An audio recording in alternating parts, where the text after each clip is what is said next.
ദശാവതാരത്തിലെ 8ാമത്തെ അവതാരമായിട്ടുള്ള ശ്രീകൃഷ്ണ അവതാരത്തിന്റെ കഥയാണ് ഞാൻ പറയാൻ പോണേ. ഈ അവതാരവും ശ്രീരാമ അവതാരം പോലെ one of the most prominent, one of the most important അവതാരങ്ങളിൽ ഒരു അവതാരമാണ്.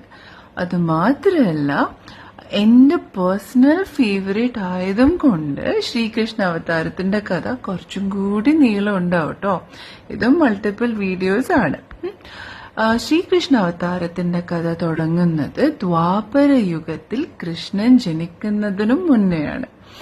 പണ്ട് ദ്വാപര യുഗത്തിൽ ഒരു ഭയങ്കരം ക്രൂരനായിട്ടുള്ള ഒരു രാജാവ് ഉണ്ടായിരുന്നു, കംസ് മഹാരാജാവ്.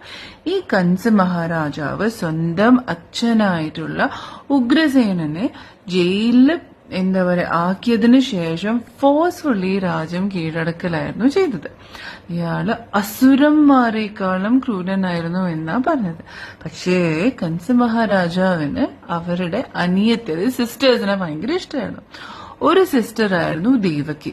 ദേവകീന്റെ കല്യാണം വസുദേവർ എന്ന് പറഞ്ഞ ഒരാളായിട്ട് കല്യാണം കഴിപ്പിച്ച് ഭയങ്കര ധൂംധാമായിട്ട് ചെയ്യിപ്പിക്കായിരുന്നു. കല്യാണത്തിന്റെ അന്ന് ദേവകി വസുദേവരുടെ വീട്ടിലേക്ക് പോകുമ്പോൾ ഒരു അശരീരി ഉണ്ടായി.